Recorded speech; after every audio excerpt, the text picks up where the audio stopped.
Assalamualaikum warahmatullahi wabarakatuh. Perkenalkan, nama saya Zulfa Madini Catherine dengan NIM 2005-1204103 dari kelas TIA 2020. Di sini saya akan menjelaskan tentang standarisasi jaringan komputer. Pengertian standarisasi jaringan. Standarisasi ini adalah merupakan sebuah aturan main atau protokol yang digunakan agar semua hal atau pekerjaan dapat berjalan dengan baik.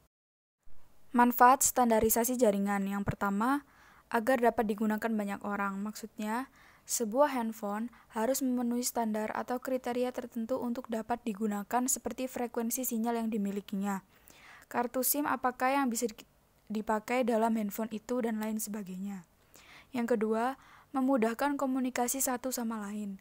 Apabila terdapat sekumpulan komputer pada satu vendor A yang sama terhubung ke dalam sebuah jaringan lokal LAN dengan protokol vendor tersebut, kemudian ada sebuah komputer lain dari komputer dengan vendor B ingin terhubung ke dalam jaringan tersebut yang tidak memiliki protokol dari vendor A.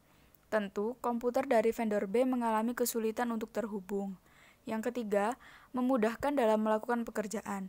Contohnya, dalam pembuatan kabel jenis crossover dan strike, terdapat standarisasi yang bisa kita gunakan yaitu T568A dan T568B untuk memudahkan kita dalam pembuatan jenis kabel tersebut.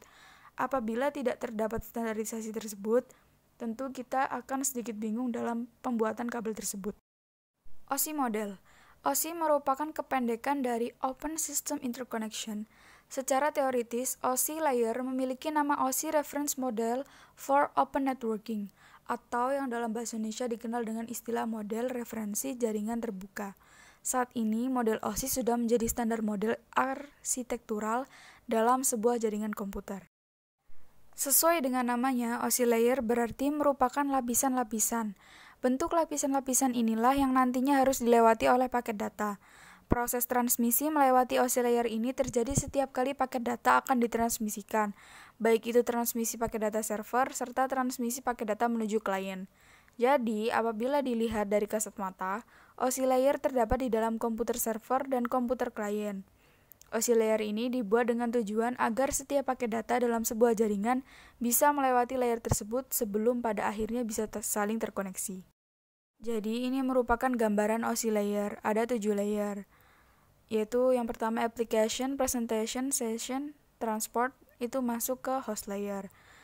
Dan network, data link, physical masuk ke media layer. Physical layer. Physical layer adalah layer terbawah dari layer OSI model dari jaringan komputer. Lapisan ini berhubungan dengan masalah listrik, prosedural, mengaktifkan, menjaga, dan menonaktifkan hubungan fisik. Lapisan ini juga berhubungan dengan tingkatan karakter, voltase, waktu, perubahan voltase, jarak maksimal transmisi, konektor fisik, dan hal-hal lain yang berhubungan dengan fisik. Fungsi dari physical layer merupakan berkaitan dengan electrical dan optical koneksi antar peralatan. Data link layer. Data link layer adalah lapisan kedua dari OSI layered model. Lapisan ini adalah salah satu lapisan yang paling rumit dan memiliki fungsi dan kewajiban yang sangat kompleks. Lapisan data link menyembunyikan detail perangkat keras yang mendasarinya dan mewakili dirinya sendiri pada lapisan atas sebagai media untuk berkomunikasi. Fungsi data link layer yaitu framing, addressing, synchronization, error control, kontrol aliran, dan multi-access. Network layer. Network layer adalah jaringan komputer atau yang bisa juga kita kenal sebagai istilah lapisan jaringan, merupakan salah satu bagian layer pada keseluruhan sistem. OSI layer reference model yang terdiri dari 7 buah lapisan atau layer. Network layer adalah layer atau lapisan yang bekerja di antara data link layer dan transport layer, tergantung pada proses yang sedang berlangsung. Fungsi dari network layer yaitu menentukan tujuan data pada sebuah jaringan, mendefinisikan alamat IP, membuat header pada paket-paket data yang ada, dan melakukan proses routing. Transport layer. Transport layer adalah lapisan keempat yang harus dilewati saat akan terhubung dengan perangkat lain. Dalam model OSI, lapisan ini secara umum bertugas untuk menggabungkan data yang diambil dari banyak sumber untuk dikirimkan dalam satu jaringan saja. Hal tersebut dinamakan multiplexing. Fungsi transport layer yaitu penerima data yang dikirim oleh session layer, pemecah data agar menjadi bagian kecil, penerus data ke bagian network layer, penjamin data sampai ke sisi lain jaringan, pengirim segmen data, dan lain-lain. Session layer.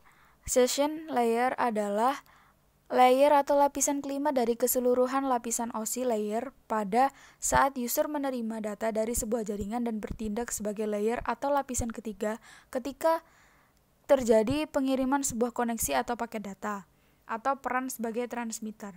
Fungsi session layer yaitu melakukan komunikasi pada sebuah jaringan, pembentukan hubungan, pemindahan dan pertukaran data, dan memutuskan hubungan di dalam sebuah jaringan. Presentation layer. Presentation layer jaringan komputer merupakan sebuah lapisan yang berada pada model lapisan OSI layer, yang berada pada level atau lapisan kedua ketika sebuah data atau informasi akan dikirim, dan berada pada layer ke-6 pada saat sebuah data akan diterima oleh user. Layer presentation ini memiliki fungsi utama sebagai penerjemah, yaitu menerjemahkan aplikasi menjadi bentuk data yang akan ditransmisikan ke layer-layer berikutnya. Dan juga sebaliknya, yaitu mentranslasikan atau menerjemahkan data-data ke dalam bentuk aplikasi. Fungsi presentation layer yaitu melakukan enskripsi data atau pesan, melakukan proses kompresi dan dekompresi, melakukan proses pemformatan pada bentuk-bentuk grafis, mentranslasi konten yang ada, menyajikan data, dan menentukan tipe data yang ada. Application layer. Application layer adalah lapisan yang menyediakan interface antara aplikasi yang digunakan untuk berkomunikasi dan jaringan yang mendasarinya di mana pesan akan dikirim. Protokol application layer digunakan untuk pertukaran data antara program yang berjalan pada source dan host tujuan. Fungsi application layer yaitu mengumpulkan data dari segala konten yang ditransmisikan melalui jaringan. Fungsi ini erat kaitannya dengan application layer sebagai bagian dari lapisan atau layer pertama pada jaringan komputer dan juga layer terakhir. Terima kasih, sekian dari saya. Kurang lebihnya mohon maaf. Wassalamualaikum warahmatullahi wabarakatuh.